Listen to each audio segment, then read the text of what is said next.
ಇವತ್ತು ನಮ್ಮ ಶಾಲೆಗೆ ಒಬ್ರು ವಿಶೇಷ ಅತಿಥಿ ಅನ್ನೋದಕ್ಕಿಂತ ಈ ಶಾಲೆಯನ್ನ ನಾನು ಸ್ಟಾರ್ಟ್ ಮಾಡ್ಬೇಕಾದ್ರೆ ಇವರೇ ಕಾರಣ. ಇವರು ಮತ್ತೆ ಉಜ್ನಪ್ಪ ಸರ್ ಅಂತ ಪಟೇಲ್ ಸ್ಕೂಲ್ ಅಲ್ಲಿ ಕೆಲಸ ಮಾಡ್ತಾ ಇದ್ದಂತ. ಇವರು ಹಿಂದಿ ಉಪಾಧ್ಯಾಯರಾಗಿ, ಉಜ್ನಪ್ಪ ಸರ್ ಮ್ಯಾಥಮೆಟಿಕ್ಸ್ ಉಪಾಧ್ಯಾಯರಾಗಿ ಕೆಲಸ ಮಾಡ್ತಾ ಇದ್ರು. ಹಿಂಗೆ ನಮ್ಮ ಇಬ್ಬರ ಪರಿಚಯಗಳು ಸುಮಾರು 30 ವರ್ಷ ಹಳೇದು. ಅವ್ರ ಹತ್ರ ಅವಾಗ ಹೋಗ್ತಾ ಇದ್ದೆ ನಾನು. ಹೋಗ್ತಾ ಇದ್ದಾಗ ನೀನ್ ಯಾಕೆ ಒಂದು ಸ್ಕೂಲ್ ಓಪನ್ ಮಾಡಬಾರ್ದು ಅಂತ ಹೇಳಿ, ಆ ಟೈಮಲ್ಲಿ ನಮ್ಗೆ ಏನು ಗೊತ್ತಿರ್ಲಿಲ್ಲ. ಪ್ರತಿಯೊಂದು ಡಿಪಾರ್ಟ್ಮೆಂಟ್ಗೆ ಶಿಕ್ಷಣ ಇಲಾಖೆ ಬೇಕಾದಂತ ಡಾಕ್ಯುಮೆಂಟ್ ಎಲ್ಲ ನೈಟೇ ಬಂದು ನನ್ಗೆ ರೆಡಿ ಮಾಡ್ಕೊಡೋರು. ಮಾಡಿ 7 ಜನ ಮಕ್ಕಳಿಂದ ಇವತ್ತು 600 ಜನ ಮಕ್ಕಳಿಗೆ ವರ್ಗು ಬೆಳೆದು ಈ ಶಾಲೆ ಬಂದಿದೆ. ಈ ನಮ್ಮ ಶಾಲೆಯ ಒಂದು ಯೂಟ್ಯೂಬ್ ಚಾನಲ್ ಅನ್ನ ಓಪನ್ ಮಾಡಿದ್ದೇವೆ. ಈ ಒಂದು ಮಾಧ್ಯಮಕ್ಕೆ 2ನೇ ವ್ಯಕ್ತಿಯಾಗಿ ಬಂದು ಈ ವರ್ಷದ 100% ರಿಸಲ್ಟ್ ಬಗ್ಗೆ ಮತ್ತೆ ನಮ್ಮ ಶಾಲೆ ಬಗ್ಗೆ ಮಾತಾಡ್ಬೇಕು ಅಂತ ರಾತ್ರಿ ಫೋನ್ ಮಾಡಿ ಮನವಿ ಮಾಡ್ಕೊಂಡಾಗ ಸಾರ್ ಬಂದಿದ್ದಾರೆ. ಅವ್ರಿಗೆ ನಮ್ಮ ಶಾಲೆಯ ಪರವಾಗಿ ಸ್ವಾಗತವನ್ನು ಬಯಸುತ್ತಾ ಬರ್ಮಾಡ್ಕೊಳ್ತಾ ಇದ್ದೇವೆ. Thank you sir.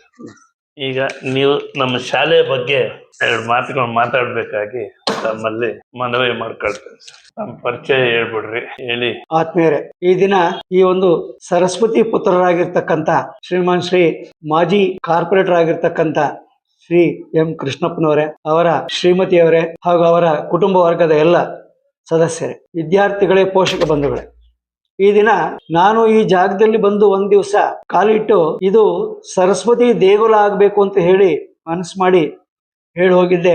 ಈ ಜಾಗದಲ್ಲಿ ಉತ್ತಮವಾದಂತ ತರಕಾರಿ ಬೆಳೆಯಲಾಗ್ತಾ ಇತ್ತು, ಒಳ್ಳೆ ನೀರಿತ್ತು.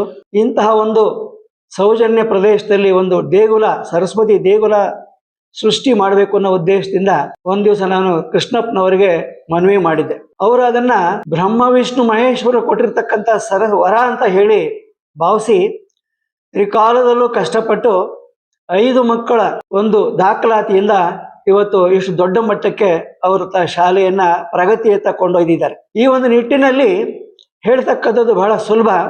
ಈ ಮಧ್ಯೆ ಅವರು ತೆಗೆದುಕೊಂಡಿರ್ತಕ್ಕಂಥ ನಿರ್ಧಾರಗಳು, ಹಾಗೇನೆ ಎಲ್ಲಾ ಕೆಲಸಗಳನ್ನು ಬಿಟ್ಟು ಬಡ ಮಕ್ಕಳ ಅಭಿವೃದ್ಧಿಗೆ, ಅದರಲ್ಲೂ ನಮ್ಮ ಬೆಳೆಕಳ್ಳಿ ವಿದ್ಯಾರ್ಥಿಗಳು ಬೇರೆ ಕಡೆ ಹೋಗ್ಬಾರ್ದು, ಈ ಟ್ರಾಫಿಕ್ ಜಾಮ್ನಲ್ಲಿ ಈ ಮಕ್ಕಳು ಕಷ್ಟಪಡಬಾರ್ದು. ಕಾರಣ ಕೂಲಿ ಕಾರ್ಮಿಕರ ಮಕ್ಕಳು ಈ ಜಾಗದಲ್ಲಿ ಹೆಚ್ಚಿಗೆ ವಾಸ ಮಾಡ್ತಿರ್ತಕ್ಕಂಥದ್ದು ಅನ್ನೋದನ್ನು ಇವರು ಕಾರ್ಪೊರೇಟರ್ ಆಗಿದ್ದಾಗಲೇ ಮನಗಂಡಿದ್ರು.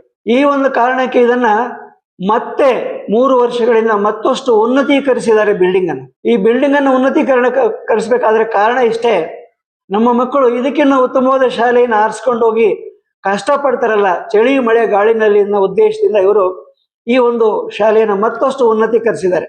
ಈ ಶಾಲೆಯಲ್ಲಿ ಕೆಲಸ ಮಾಡ್ತಾ ಇರ್ತಕ್ಕಂಥ ಎಲ್ಲ ಶಿಕ್ಷಕ ಬಂಧುಗಳು ಕಾಯ ವಾಚ ಮನಸ್ಸ ಕೆಲಸ ಮಾಡ್ತಾ ಇದ್ದಾರೆ.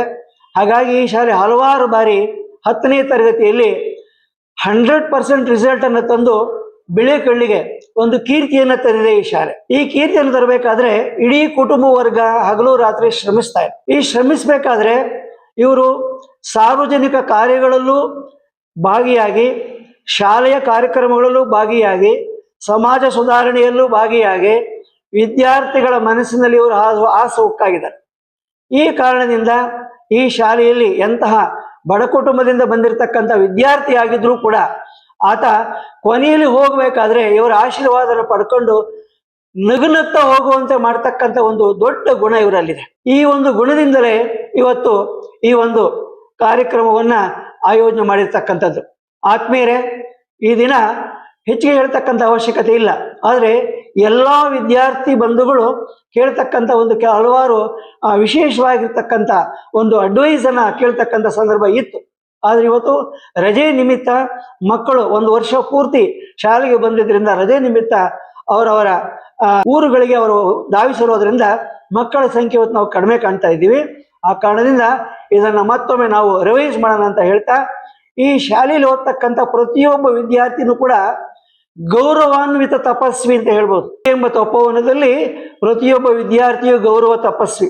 ಹಾಗೆ ವಿದ್ಯೆ ಕಲಿಯತಕ್ಕಂಥ ಪಕ್ಷಿಗೆ ಅಂದ್ರೆ ವಿದ್ಯಾರ್ಥಿಗೆ ಅವನಿಗೆ 2 ರೆಕ್ಕೆಗಳಿರ್ಬೇಕು. ಎಂಥ ರೆಕ್ಕೆಗಳು ಅಂತ ಅಂದ್ರೆ ಆ ವಿನಯ ವಿವೇಕ ಅಂತಕ್ಕಂಥ ರೆಕ್ಕೆಗಳಿರ್ಬೇಕು.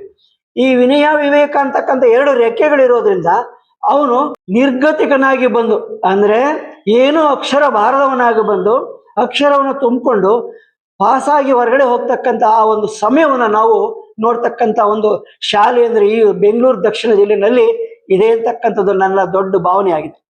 ಆದ್ಮೇಲೆ ನಿಮ್ಮ ಅಕ್ಕಪಕ್ಕದಲ್ಲಿರ್ತಕ್ಕಂಥ ನಿಮ್ಮ ಶಾಲೆಯಲ್ಲಿ ಯಾವುದೇ ಶಾಲೆಗೆ ಹೋಗ್ತಕ್ಕಂಥ ಮಕ್ಕಳು ಮತ್ತು ಈ ಶಾಲೆಗೆ ಬರ್ತಕ್ಕಂಥ ಮಕ್ಕಳು ಅವರನ್ನ ನೀವು ಪರಿಗಣಿಸಿ ನೋಡಿದಾಗ ಇಲ್ಲಿ ಯಾವ ರೀತಿ ಆ ಮಕ್ಕಳಿಗೆ ವಿವೇಚನೆ, ವಿವೇಕ, ದಾರಿ, ಮಾರ್ಗಗಳನ್ನು ತೋರಿಸ್ತಾ ಇದ್ದಾರೆ, ಜೊತೆಯಲ್ಲಿ ವಿದ್ಯೆಗೆ ಪ್ರೋತ್ಸಾಹ ಕೊಡ್ತಾ ಇದ್ದಾರೆ ಅಂತಕ್ಕಂಥದ್ದನ್ನ ನೀವು ಮೊದಲು ಹಾಗಾಗಿ ಜೀವನದಲ್ಲಿ ನಾವೇನೇ ಕಷ್ಟಪಟ್ಟರು ಕೂಡ ಕೊನೆಯಲ್ಲಿ ನಾವು ಊಟ ಮಾಡ್ತಕ್ಕಂಥ ಬರೀ ಅನ್ನ ಅಷ್ಟೇ. ಅನ್ನದಾನದಿಂದ ಕ್ಷಣಿಕ ತೃಪ್ತಿ ಸಿಕ್ಕಿದ್ರೆ ವಿದ್ಯಾದಾನದಿಂದ ದೀರ್ಘಕಾಲ ತೃಪ್ತಿ ಸಿಗತ್ತೆ. ಆದ್ರಿಂದ ಅನ್ನದಾನಂ ಪರಂ ದಾನಂ ವಿದ್ಯಾದಾನಂ ಅತಃ ಪರಂ ಅನೇನ ಕ್ಷಣಿಕ ತೃಪ್ತಿ ಯಾವ ಜೀವಂಚ ವಿದ್ಯೆ ಅಂತ ಹೇಳಿ ಮಹನೀಯರು ಹೇಳಿದ್ದಾರೆ. ಈ ಶಾಲೆ ತ್ರಿಭಾಷಾ ಸೂತ್ರವಾಗಿ ಮುನ್ನಡೀತಾ ಇದೆ. ಕನ್ನಡ, ಹಿಂದಿ, ಇಂಗ್ಲಿಷ್. ಈ ಬಾರಿ ಸರ್ಕಾರದಿಂದ